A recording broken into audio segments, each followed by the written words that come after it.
नमस्कार, आप देख रहे हैं हमारी खास पेशकश। मैं हूं स्वाति रायना। नए मोटर व्हीकल एक्ट में गाड़ी के डिजाइन या फिर स्ट्रक्चर में खराबी होने पर ऑटो कंपनी को भी अब जिम्मेदार माना जा सकता है और इन कंपनियों के दोषी पाए जाने पर भारी भरकम जुर्माना भी चुकाना इन्हें पड़ सकता है। तो मोटर व्हीकल अमेंडमेंट एक्ट में ऑटो कंपनियों की जिम्मेदारी तय कर दी गई है, यानी दुर्घटना किसी भी शर्त पर कम होनी चाहिए। अब देखना यह है कि एक्ट भारत में एक्सीडेंट को रोकने में कितना कारगर साबित होता है। इस खास शो में चर्चा के लिए हमारे साथ कुछ खास मेहमान जुड़ेंगे। उससे पहले स्पेशल रिपोर्ट देखिए। हमारे साथ हम आपको बता दें कि Jagdish Khattar ji MD Carnation Auto, साथ ही हमारे साथ पुनीत साहनी जी है, product head SBI general insurance, साथ ही Shailesh Jagirdar trustee road safety foundation हमारे साथ है और मेरे सहयोगी संतोष इस वक्त हमारे साथ है। इनसे हम बातचीत करेंगे इस पूरे मुद्दे पर, लेकिन उससे पहले स्पेशल रिपोर्ट देखिए।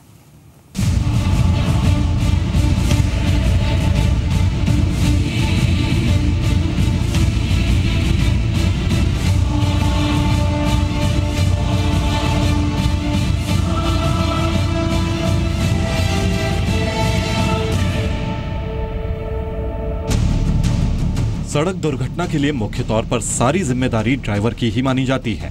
ज्यादातर मामलों में दुर्घटना की वजह ड्राइवर की लापरवाही हो सकती है, लेकिन कई बार गाड़ियों में अचानक खराबी आने या फिर सड़कों की खराब हालत भी दुर्घटना का कारण बन सकती है। इसी को देखते हुए नए मोटर व्हीकल एक्ट में गाड़ी के डिजाइन या स्ट्रक्चर में खराबी होने पर ऑटो कंपनी को भी जिम्मेदार माना जा सकता है। पार्ट पुर्जों में खराबी की स्थिति में ऑटो पुर्जे बनाने वाली कंपनियां भी इसके दायरे में आ सकती हैं।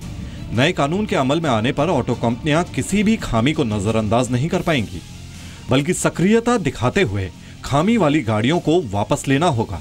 यही नहीं, अगर सड़कों की डिजाइन और कंस्ट्रक्शन में खामी है तो उसके ठेकेदारों की भी जवाबदेही होगी। गाड़ियों की टेस्टिंग और सर्टिफिकेशन वाली एजेंसियां भी नए मोटर व्हीकल एक्ट के दायरे में आएंगी। नए मोटर व्हीकल एक्ट में कई और भी बातें हैं जो पहले के मुकाबले आम लोगों के लिए जिंदगी आसान और सुरक्षित बनाएंगी। जैसे लर्निंग लाइसेंस के लिए आरटीओ के चक्कर नहीं लगेंगे, आधार नंबर के साथ ऑनलाइन लर्निंग लाइसेंस बनेगा। लाइसेंस के रिन्यू कराने के लिए भी दलालों की जरूरत नहीं होगी। गाड़ियों के रजिस्ट्रेशन के लिए कॉमन प्लेटफॉर्म होगा, जिससे गाड़ियों का एक राज्य से दूसरे राज्य में ट्रांसफर आसान होगा।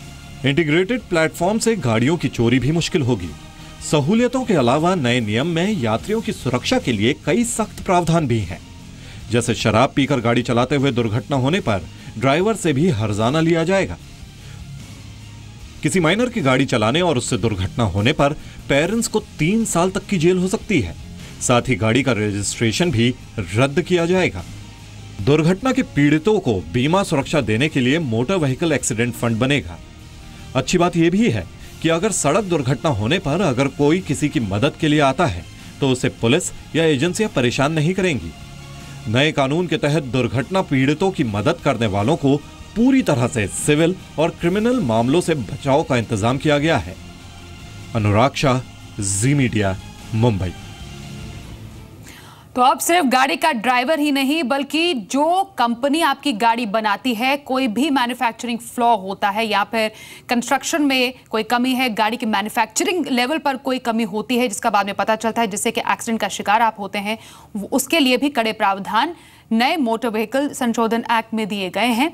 चलिए हमारे सहयोगी संतोष से सबसे पहले इस पूरी खबर के बारे में और जानते हैं। संतोष, वाकई में 3 दशक के बाद अब जो ये एक्ट सामने आया है, बस राष्ट्रपति के हस्ताक्षर होने की देर है, उसके बाद ये कानून बन जाएगा। इसके तहत ऑटो कंपनियों का जिम्मेदार होना क्या वाकई उनको इस दायरे में लाता है कि हाँ, जिम्मेदारी से अब गाड़ियों की मैन्युफैक्चरिंग होगी? हालांकि शायद वो इससे इत्तेफाक ना रखते हो, वो सेफ्टी फीचर्स का पालन करते हैं, ऐसा शायद उनका कहना हो, लेकिन वाकई दुर्घटना रोकने में यह कारगर साबित हो सकता है। देखिए, इसका मकसद ही यही था, क्योंकि जिस तरीके से सड़क दुर्घटनाएं बढ़ रही थीं उसको देखते हुए सरकार ने ये फैसला किया है। और कुल मिलाकर इसमें जो फैसला लिया गया है, आमतौर पर ये शिकायत होती थी कि गाड़ी में खराबी आ गई, गाड़ी की स्टीयरिंग में कोई दिक्कत आ गई, ब्रेक फेल कर गया, इस तरह की टेक्निकल दिक्कत की वजह से कई बार दुर्घटनाएँ होती थीं। और अगर आप परसेंटेज के आधार पर देखें तो लगभग 30 से 40% के आसपास इस तरह के केसेस आते हैं। लेकिन क्योंकि कानून में ऐसा प्रावधान नहीं है, कानून में सिर्फ अगर कहीं एक्सीडेंट होता है तो ड्राइवर्स की लापरवाही का एक मुकदमा एक आईपीसी के तहत किया जाता है और साथ में अगर दूसरी धाराएं भी लगाई जाती हैं। लेकिन ये धाराएं नहीं हैं अब तक जिनमें कि ये कहा जा सके कि गाड़ियों की मैन्युफैक्चरिंग में दिक्कत थी जिसकी वजह से ये एक्सीडेंट हुआ, और यही वजह थी कि गाड़ी ये मैन्युफैक्चरिंग कंपनी इसके जद में नहीं आते थे। लेकिन अब नए जो बिल हैं इसमें से ये सब इनके दायरे में आएंगे। जी बिल्कुल है। इनफैक्ट जगदीश खट्टर जी आपसे समझना चाहेंगे, डिजाइन में खामी से दुर्घटना होती है तो ऑटो कंपनी जिम्मेदार होगा, पुर्जों में खराबी होती है तो कंपोनेंट बनाने वाली कंपनी जिम्मेदार होगी, गाड़ी में खामी पर कंपनी को तुरंत रिकॉल करना होगा। जो नए एक्ट में जो प्रावधान दिए गए हैं उससे वाकई एक्सीडेंट रोकने में कामयाबी मिल पाएगी?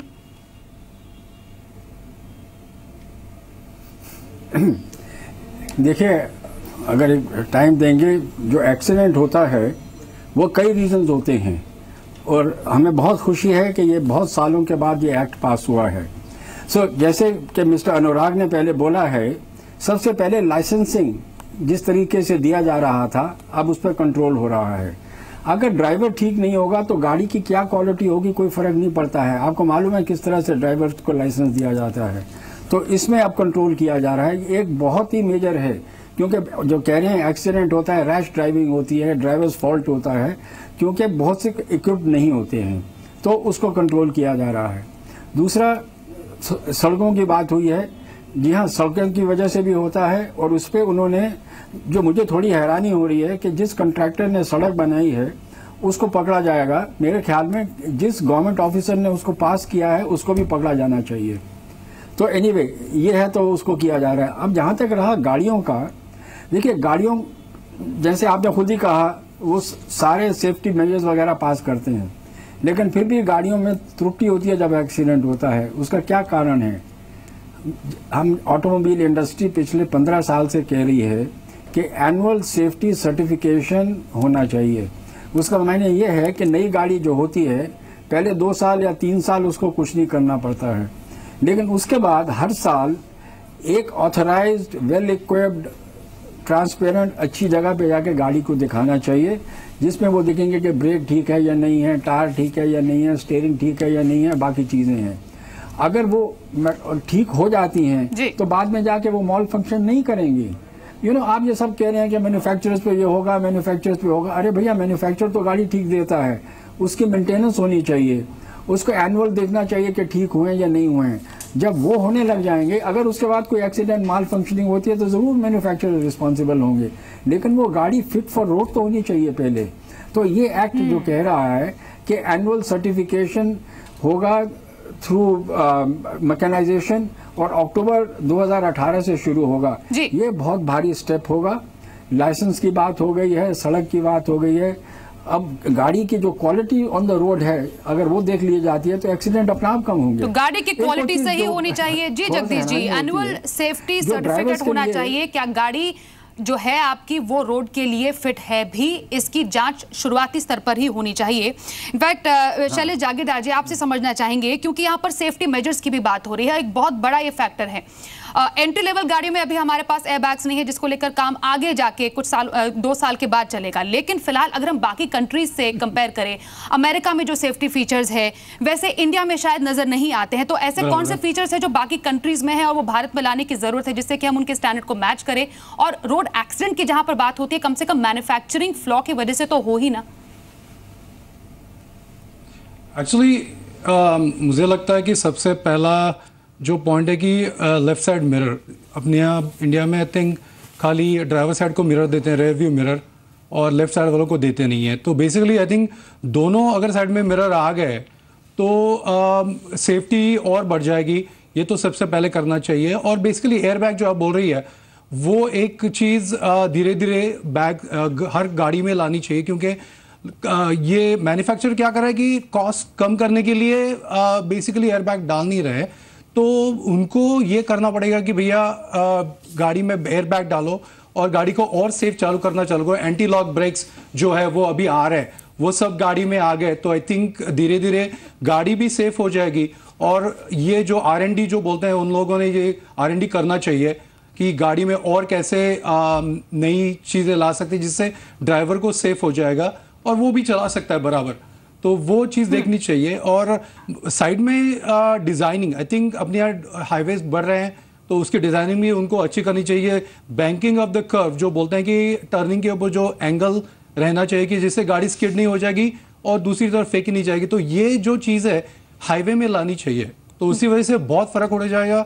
और लोगों को ट्रेनिंग देना, हमारी जो ऑर्गेनाइजेशन है सेफ रोड फाउंडेशन, वो ट्राई करिए कि 0 डेथ हो जाएंगे। अगर ये तो प्रैक्टिकली नहीं हो सकता, लेकिन फिर भी अपन ट्राई करेंगे कि लोगों को ट्रेनिंग दे देंगे, लोगों को सिखाएंगे कि गाड़ी कैसे चलाएं, तो उसी वजह से बहुत फर्क पड़ जाएगा। जी, एक्चुअली बहुत इंपॉर्टेंट पॉइंट्स आपने ये कहे। एक तो मैन्युफैक्चरिंग और डिजाइनिंग लेवल पर कुछ ऑल्टरेशन करने की जरूरत है जिससे कि सेफ ड्राइविंग हो, लोगों को ट्रेनिंग देना एक्चुअली ड्राइविंग के लिए। और हमें पता है कि एक्चुअली कितने लोग वाकई लीगल लाइसेंस लेकर गाड़ियां चलाते हैं जिसकी तादाद बहुत ही ज़्यादा कम है, और उसको भी कर्ब करने के लिए इस एक्ट में बहुत ज़्यादा प्रावधान रखे गए हैं। लेकिन आपके पास पुनीत साहनी जी, आपके पास आएंगे और ये समझना चाहेंगे कि फिलहाल क्योंकि डिज़ाइंस की बात हो रही है और ऑटो कंपनीज की जिम्मेदारी तय होगी, और अगर ऑटो कंपनी जिम्मेदार मानी जाती है तो भारी भरकम जुर्माने लगाने की बात की जा रही है। लेकिन ये तय कैसे होगा कि एक गाड़ी के डिज़ाइन में फ्लॉ है, वो सड़क के लिए फिट नहीं है, कैसे एक जो इंश्योरर है वो इसको क्लेम कर पाएगा? ये जो पूरे पैरामीटर्स है वो कैसे सेट किए जाएंगे? देखिए, गाड़ियों की डिज़ाइन में कमी है, ये एक प्रोडक्ट लायबिलिटी इंश्योरेंस के थ्रू चेक किया जाता है, प्रोडक्ट लायबिलिटी इंश्योरेंस में कवर किया जाता है। और एक प्रोडक्ट रिकॉल इंश्योरेंस है, जहां आप मान लीजिए किसी गाड़ी में ऐसा पार्ट खराब है कि आपको रिकॉल ही करना पड़ रहा है, तो प्रोडक्ट रिकॉल इंश्योरेंस के थ्रू इसको किया जाता है। तो जब प्रोडक्ट लायबिलिटी की बात करें, अगर हम जो आज की सिचुएशन है उसमें प्रोडक्ट की खराबी, तकनीकी खराबी की वजह से कोई किसी को इंजरी हो रही है, कुछ डैमेज हो रहा है, वो ये प्रोडक्ट लायबिलिटी पॉलिसी जो SBI जनरल के पास है वो कवर करती है जी। और प्रोडक्ट रिकॉल में अगर आप देखें तो रिकॉल एक्सपेंसेस कवर करते हैं।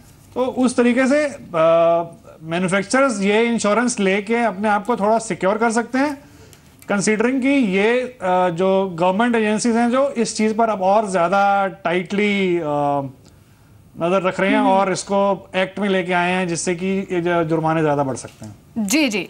लेकिन अगर यहाँ पर एक और प्रावधान की यहाँ पर बात करें जिसको ऐड किया गया है इस एक्ट में कि गाड़ी में खामी पर कंपनियों को तुरंत रिकॉल गाड़ी को करना पड़ेगा। लेकिन अगर रिकॉल प्रोसेस की बात करें बाकी कंट्रियों के मुकाबले हमारे भारत में कितना स्ट्रांग है ये रिकॉल सिस्टम, और उस मैन्युफैक्चरिंग फ्लॉ को दूर करने के लिए कितना समय लग जाता है?